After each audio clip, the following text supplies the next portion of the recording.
இந்த கரண்டியில் 3 கரண்டி எண்ணெய் ஊற்றிக்கிறோம்ப்பா. கரண்டி எண்ணெய் ஊற்றிருக்கீங்க. அனலில் காட்டாது. இந்த பருப்பா கொஞ்சம் கடுகு பருப்பு போடுறேன். காட்டாது சொல்லுவாங்க.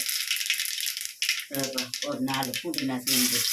நசுக்குன்னா பூண்டு. ஆமாம், கல்லில் நசுக்குன்னா பூண்டு. சத்தமாக பேசுங்க. கல்லில் நசுக்குன்னா பூண்டு ஒரு 4 பூண்டு நசுக்கி போட்டுருக்குறேன். வெங்காயம் போடுறேன். வெங்காயம் போடுங்க.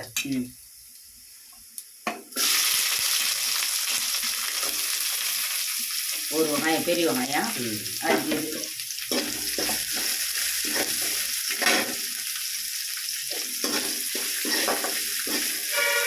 இந்த பாருப்பா, அரைச்ச தக்காளி வச்சுருக்கிறேன். ஒரு 3 தக்காளி, சின்ன தக்காளி தான் அரைச்சிட்டு இதை ஊற்றுறேன்.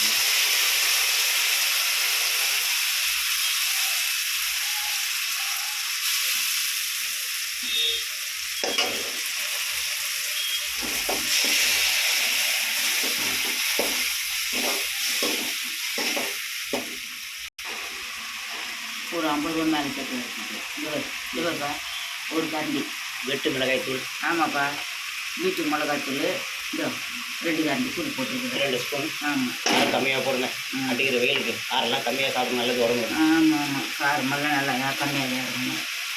இந்த மாதிரி உப்பு போட்டுங்க. இந்த மாதிரி உப்பு கொஞ்சம், கல் உப்பு. ஆமாம், கல் உப்பு கொஞ்சம் போட்டுக்கிறேன். தண்ணி ஊற்றணுமா? இப்போ புளியை காய்ச்சி வச்சுக்கிறேன்ப்பா, புளி ஊற்றிடலாம்.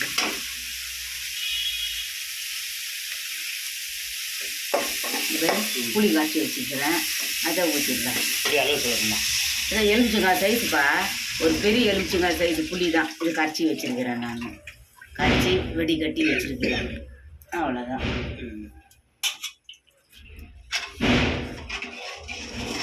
சொல்லிக்கிறாங்க. குழம்பு தாளிச்சிருக்கிறோம், அப்படியே கொதிக்கிட்டோம். மூட்டிடலாம். இந்த பேர் இப்போ சேப்பங்கிழங்கு உரிச்சிக்கலாம். வேக வச்சிட்டிங்களா? வேக வச்சிட்டேன்ப்பா, வேக வச்சிட்டேன். இப்போ தோல் உரிச்சிக்கலாம். குட்டி குட்டியாக இருக்குதுல்லம்மா? ஆமாம், கண்ணு மறிக்குது. ஒன்று பெருசாக இருக்குது, ஒன்று சின்னதாகுது. இந்த குழம்பு கொதிக்கிட்டோம். நம்ம சேப்பங்கிழங்கு போட்டு மாங்காய் போட்டு இறக்கிடலாம். அது மாம்பழமாக ஆயிடுச்சு. ஆமாம், இப்போ வர மாங்காய்ங்கள்லாம்ப்பா வாங்கி வச்சு 1 நாள் 2 நாள்லேயே பழுத்து போகுது. நம்ம மாங்காவாக கேட்டு வாங்குகிறோம், வாங்கினா கூட அது வீட்டில் வந்தாக்கா பழுத்து போகுது. அது இப்போ மாம்பழ சீசன் இல்லை, அழுக்கிறதுக்குள்ளே சாப்பிட்டோம். நீங்கள் அது எப்படி சாப்பிட முடியும்? குழம்புக்கு தான் போடுறதுக்கு நம்ம வச்சு வைக்கிறோம். அது என்னடனா பழுத்து போயிடுது, இனிப்பாகி போகுது. அப்புறம் கூட விடுறதில்ல, குழம்புல போட்டுருது. சாப்பிட்டுலாம் ஆளுக்கு ஒரு பெத்தன்ட்டு. இது பாரு, சூட்டில் காட்டாதேன்றேன் நான். இந்த பாருப்பா, மாங்காய் போட்டுறேன். இந்த பாரு, அப்படியே கருவேப்பிலையும் போட்டுடலாம். இந்த பாரு, கருவேப்பிலை 3 எண்ணுக்கு ஒழுக்குது. கரணை இது சேப்பங்கிழங்கு ஒரு செய்வே ஒழுக்குது. இது மாங்காய் கொஞ்சம் வேகட்டும்பா. சரி, அப்புறமா சேப்பங்கிழங்கு போட்டுருலாம். அப்படியே மூடிடலாம் கொஞ்சம். போட்டோன்னே வாசனை சூப்பராக வருது. ஆமாம், இந்த பாரு சேப்பங்கிழங்கு உரிச்சி வச்சுக்கிறோம். இன்னும் ஒரு 1 2 இருக்குது, உரிச்சிடலாம்.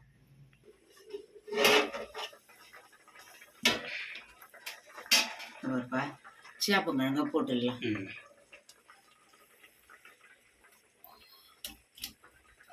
பொறுமையாக போட்டாச்சு. கொஞ்சம் கொதிக்கிட்டோம்.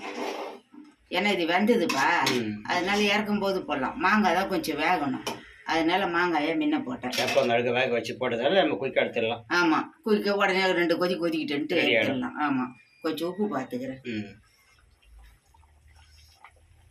மீன் குழம்பு மாதிரி கொதிக்குதுண்ணா. கொஞ்சம் உப்பு கம்மியாகுதுப்பா, உப்பு போட்டுக்கலாம். இந்த பாரு, இல்லை புளி போட்டு வச்சேன்னா அதனால அது தெரியுது கருப்பு கருப்பா. சரியா இருக்கும்பா, கொதிக்கிட்டோம், கொஞ்சம் கொதிக்கிட்டோம். குழம்பு சூப்பர். அவ்வளோதான். நீங்கள் கூட இதேமாரி சேப்பங்கிழங்கு வச்சு சாப்பிடுங்க. இந்த பாருப்பா, குழம்பு கொதிக்குது. சேப்பங்கிழங்கு மாங்காய் காரக்குழம்பு நல்லா இருக்கும், சாப்பிட்றதுக்கு நல்லா இருக்கும். அப்படி இறக்கிடலாமா? அவ்வளோதான், இறக்கிட வேண்டியது தான். கம்ம சாப்பாடு வந்து ரெடி, குழம்பு ரெடி. பேசுங்கம்மா. எல்லாருக்கும் வணக்கம். நான் இன்னைக்கு சேப்பங்கிழங்கு மாங்காய் போட்டு கார குழம்பு வச்சுருக்கிறேன். அதேமாரி நீங்களும் செய்து சாப்பிட்டு பாருங்கள் எப்படி இருக்குதுன்னு எனக்கு கமெண்ட் பண்ணுங்கள், சப்ஸ்கிரைப் பண்ணுங்கள், பெல் பட்டன் அடிங்க, எங்களுக்கும் ஆதரவு கொடுங்க. வணக்கம், பாய். வாங்க எல்லாரும் சாப்பிட்லாம் வாங்க.